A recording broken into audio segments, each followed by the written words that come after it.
Mga kababayan, malungkot at nakakagalit po ang update na ito tungkol sa ating mga kaibigan at atin pong kinikilala na mga whistleblowers na tumutulong sa pagbubuo ng ebidensya at pahayag ng pagkakasangkot nila Ginoong Romualdez at ni Marcos bilang mga pinunong salaring kriminal or mastermind sa flood control scam na kinasasangkutan ni Ginoong Saldico na nagbulgar na nauna na sa kanya mga video series revelations.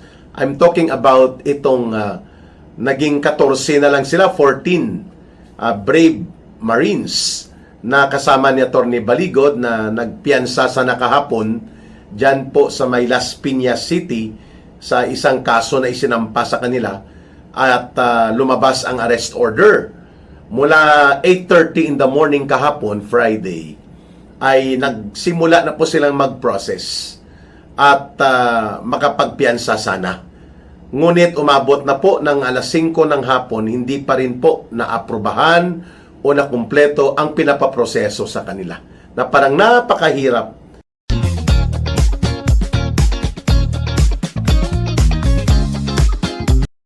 Ang kanilang pagpapiyansa, pinadaan sila sa butas ng karayom. At yun nga, umabot na ng alas 7 ng gabi at nung by 8 o'clock ay nagpalabas ng panawagan si Atty. Livy Baligod, ang kanilang volunteer lawyer, na nananawagan siya ng suporta ng mga mamamayan to give sympathy and moral support dahil mukhang ikukulong nga.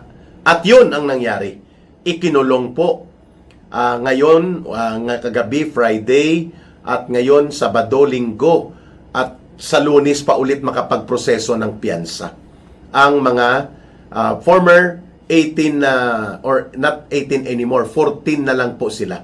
Inamin naman ni Atty. Baligod na nag-give in na sa pressure ng kung ano-anong mga pressure sa kanila ang apat doon sa 18 na naunang mga tinawag na the Brave 18 Marines or the Brave 18 Soldiers. Ngayon ay malinaw na 14 na lang talaga sila.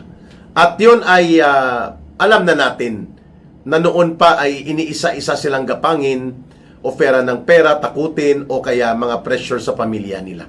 Kagaya ng nangyari kay Sergeant Gutesa nang siya ay lumantad at naunang isiniwalat ang mga deliveries, mga maleta boys na mga nagagamit noon ni Ginoong Saldico para po sa operations nila ni Romualdez at ni Marcos para sa mali-maleta na paghahatid ng limpak-limpak na mga pera na ninakaw mula sa mga ghost at mga hausyaw at peke o bulok na mga proyekto, lalo na sa flood control na ikinumpasan nila Marcos at Romualdez at in-execute nila Saldico sa loob halos ng 3 taon.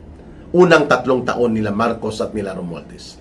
So ngayon, nakapiit sa Las Piñas City Jail o dyan sa kulungan sa Las Piñas City Police Station ang mga naakusa at sila pa po ang nabaliktad at hinahabol. May mga warrant of arrest na lalabas next week laban sa kanila. I think sa Palawan mayroon daw lalabas na resolusyon sa kasong isinampa ni Alvarez, ni Congressman Alvarez. Sa Iloilo kay Janet Garin. And then dito rin po kay isa pang congresswoman, Jam Baronda. No? At marami, siguro mga 10 ang nag-file ng reklamo. May sa La Union pa. Ang dami po nito na mga kaso na isinampa para lamang iharas, pabaliktarin, patigilin at nang sa ganun ay mawala ang mga testimonya ng aktwal na pagdi-deliver nila ng mga limpak-limpak na pera at mga salapi dito kina Romualdez at kina Marcos, pati sa anak ni Marcos na si Sandro Marcos. So makita po natin that the pattern of systematic operations of the instruments of government to suppress, harass, and para abusuhin at perwisyuhin itong mga nagsasalita at naghahayag ng mga kaalaman at katotohanan sa paglilinaw kung gaano kalala at katotoo ang lubha at lawak ng iskandalo ng korupsyon nila Marcos at Romualdez ay sila po ang nakakasuhan, sila po ang nakukulong at sila ang napiperwisyo. Kagaya ko lang po, I have to attend halos every week. May kaso si Ka Eric na hinaharap. Mga kababayan, 3 or 4 ang criminal cases ko at mayroon pa akong mga civil cases sa mga komunistang terorista. At mabuti na lang po at napapakiusapan natin at natumutulong sila Attorney Mark Tolentino at Attorney Bosantog na mga volunteer lawyers po namin ito. Nila Ma'am Lorraine Badoy at sa bahagi ko at ni Manong Jay Sonsa. Pero wala talaga akong perang sapat na pondo para magbayad ng mga abogado at gastos sa kaso na ito. Pero hinarap ko po ito lahat. Kagaya ng hinaharap ngayon ng mga former Marines, itong former soldiers na naging whistleblowers sana. Subalit hindi rin sila tinulungan ng gobyerno at bagkos diniin pa sila at dinikdik ng mga kaso at mga pananakot at mga panggigipit. Yan din pong nangyari kay Senator Marcoleta, kay former Congressman Mike Defensor at pati kay Senador Jinggoy Estrada. Yan din po ang ginawa dito kay former Congressman Jing Paras na ngayon ay nahaharap kasama si Congressman Leandro Libeste sa kontrobersiya na di umano isi-set up nila si Executive Secretary Ralph Recto. So sila ay ginawa ng kwento, inintriga sila ngayon at under investigation din sa NBI for a possible filing of criminal cases against them. Yan din po ang ginawa. At Food Panda, we're on a mission to make life delicious. Because some days Kay Senator Loren Ligarda, kay Senator Alan Peter Cayetano. So the pattern of systematic, deliberate abuse of power and authority at ang paggamit ng batas at mga proseso ng batas, which is known as lawfare, law warfare. Ginagamit mo sa political warfare mo at panggigipit at panunupil ang batas. Yan po ang lawfare o law warfare. At nakita natin kung gaano kagarapal at gaano kabulastog at katarantado ang gobyernong ito ni Marcos Jr., nila Romualdez, upang supilin at wag lumakas at lumawak ang demokratikong oposisyon laban sa kanyang administrasyon. Yan ang nangyari ngayon, mga kababayan, dito sa mga dating sundalo, dating Marines, 14 na lang silang natitira. Exactly what we have observed in the last 6 months ni Marcos Jr. na ito sa taong ito. Halos lahat pinakulong niya, pinakasuhan niya, pinaluhod niya at ganon ang ginawa, mga kababayan, kung bakit ang Senado, majority po dyan, 13, naging kulto ng mga Judas at ginamit na ni Marcos at nila Romualdez. Yan ang dahilan din kung bakit pati dyan sa kabuloktutan sa impeachment trial nakakalusot itong mga alipuris at tauhan nila Marcos at Romualdez para umatake laban kay Vice President Sara Duterte. Because the Senate has already lost the independence and integrity that it should have bilang isang malaya at pangbalansi sana na puwersa ng ating demokrasya. Kung titingnan po natin, mga kababayan, itong pattern na nangyari sa pagpapakulong, pamimerwisyo, pangaharas at panggigipit, panunupil sa mga whistleblowers na dinadanas ngayon nila Attorney Baligod at ng mga former soldiers na naging whistleblowers, ay hindi hiwalay po ito doon sa layunin ni Marcos at nila Romualdez na maibaon sa limot at mawala ang pag-angat ng patuloy na paglaganap ng pagbubunyag laban sa kanila kina Marcos at Romualdez na after all, itong 1.9 trillion pesos po na iskandalo ng pinakamalaking pagnanakaw at pangungurakot na nangyari sa ating kasaysayan sa politika at sa gobyerno, sila Marcos at Romualdez, ang mga pasimuno. Pilit nila ito na pinapabaon sa pamamagitan ng pagsira at pagwasak sa mga democratic institutions of government. Kagaya ng pagiging basahan, parang doormat at walang integridad na ang House of Representatives. Kahit pa tinanggal nila si Martin Tambaluslos, kunwari, ang pagpapatakbo ng House of Representatives na yan bilang supposedly ay pang-check and balance sa demokrasya ng Pilipinas at sa mga poder at kapangyarihan, lalo na laban sa poder ng executive power ng presidente, ay ba, naging extension po ng maruming laro ng pamumulitikang bulok at nagsusuporta pa sa mga kabulukan at kakurakutan ng gobyerno. Yan ang papel ngayon ng House of Representatives. Samantalang ito naman ang Senado ay naging sunod-sunura na. Nakatali sa liig, hawak sa ilong ni Marcos at ng kanyang mga grupo sa sindikato niya ng gobyerno, ang 13 na mga senador.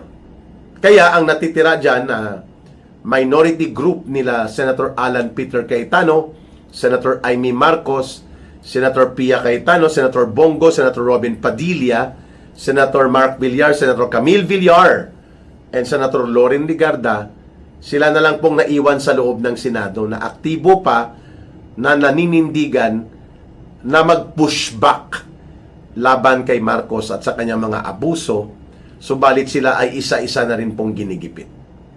Malungkot at nakakagalit, subalit yan ang katotohanan. Kaya naman po tayo na mga nagsasalita ng katotohanan at naninindigan para sa katotohanan at katarungan at para po sa matino na panggobyerno sana sa ating bansa, tayo po ay humaharap sa hindi iisa kundi maramihan at tuloy-tuloy na sistema ng iba't ibang marurumi at baluktot na mga panggigipit na taktika ni Marcos Jr. Na-weaponize na rin niya ang National Bureau of Investigation, pati po ang CIDG ng Philippine National Police. Ginagamit na po lahat ni Marcos ito upang nang sa ganon ay wala na pong maglalakas loob pa na sumama, sumuporta at manindigan bilang bahagi ng demokratikong kilusang oposisyon ng taong bayan. Kaya naman ang sinasabing demokrasya natin ay demokrasya doon sa hindi nagsasalita at hindi maninindigan at hindi pupuna sa kakurakutan at kabulukan ng gobyerno. Pero yung mga tahimik, Red Ribbon Chocolate Dedication Cake, the best tasting cake for birthdays, simply irresistible.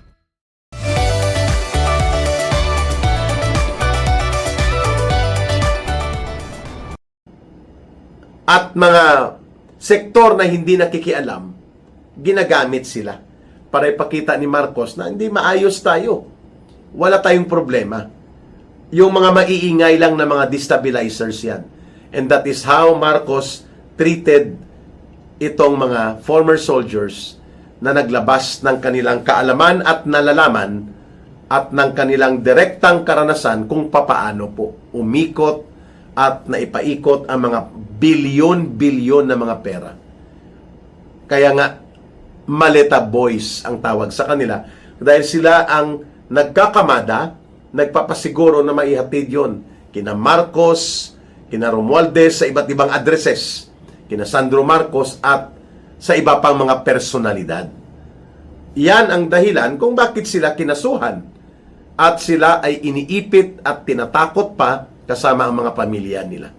So, sana po ay magkaroon din tayo ng tulong kahit papaano sa panalangin, sa moral support, at pagpapalagana po ng mga oportunidad na makapagpaliwanag tayo sa ating mga mamamayan, sa ating mga kapitbahay, sa ating mga kakilala na hindi po tama itong nagaganap sa ating bansa.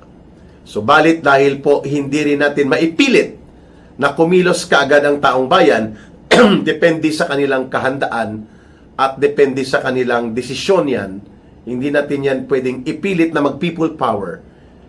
What we can do aside from prayers and patuloy na pagsasalita ay ang patuloy po na magiging bahagi tayo ng pagpapahayag ng mga katotohanan at impormasyon na makapagpapalakas ng kaisipan at paninindigan at paniniwala ng mga mamamayan so that in due time ay may katapusan din at may paniningil na mangyayari dito sa mga nagaganap na malawakang korupsyon, pandarambong at sistematiko na pagwasak ni Marcos Jr. ng mga institusyon ng gobyerno at kapangyarihang inaabuso, pati po ang pagsalaula sa batas. May araw din po ng paniningil mula sa pagkilos at pagtindig ng mamamayan. The day of the reckoning is certainly and definitely will come for Marcos and Romualdez. Kaya hindi tayo nag-aalangan kahit mabigat at mahirap ang sitwasyon natin. Ang mga kagaya po namin nila ka Eric at mga kasama ko, sila dating Congressman Mike Defensor, dating Congressman Jing Paras, and those organizations and leaders na kasama namin sa kampila ng mamamayan bilang bahagi ng malawak na pagkilos ng demokratikong puwersa ng mamamayan para mag-oppose at maging kritiko sa tamang layunin at tamang paninindigan sa korupsyon at pandarambong at abuso at kabulukan ng gobyerno. Nagpapatuloy kaming magsumikap nang sa ganun po ay hindi mawala ang kamalayang dapat mapanday sa ating mga kababayan. Sapagkat ultimately po, kapag ang Diyos na mismong gumalaw, kasama po sa kanyang milagro, ang pagbubuo ng bukas na kaisipan at malakas na paninindigan ng taong bayan, ang paniningil at kaparusahan laban sa mga nag-aabuso at nagnakaw at nandambong at nagsalaula ng ating bayan, sila Marcos at Romualdez, aabutin sila ng katarungan mula sa pagkilos ng mamamayan. So in solidarity, in prayer, in moral support, tayo po ay nakikipagkaisa sa kapighatian at kahirapan na dinaranas po ng ating mga dating mga sundalo at ngayon po ay naging mga whistleblowers na sa pagbibigay ng laman at katotohanan sa nangyayari na malubha, malawak at seryoso na korupsyon na pinamunuan nila Marcos at Romualdez, subalit hindi pa nila pinapanagutan at hindi pa sila napapalayas sa puder. Kaya ito pa sila pang nakulong ngayon, sila pang binaliktad, mga kababayan. Pero may katapusan din po ang lahat ng ito. If not today, if not tomorrow, definitely that day of reckoning for justice para sa taong bayan ay darating din. Maraming salamat mga kababayan sa patuloy po ninyong pag-like, pag-share, pag-promote ng ating mga videos. Utang na loob ko po yan sa inyo at malaking bagay po na patuloy ninyong sinusuportahan ang mga advocacy videos na inilalabas po ni Ka Eric, pati po ang analysis sa mga kalagayan ng ating bansa. At maraming salamat sa pag-promote ninyo ng channel ko at ng aking mga video sa Ka Eric Celis YouTube channel. Muli, mahalin natin ang bansang Pilipinas. Walang ibang magmamahal nito kundi tayo ring mga Pilipino. Para sa Diyos at sa Pilipinas nating mahal. May God bless and protect everyone, and to our brothers and sisters from the Muslim faith, Allah be with you. Maraming salamat. Bye for now.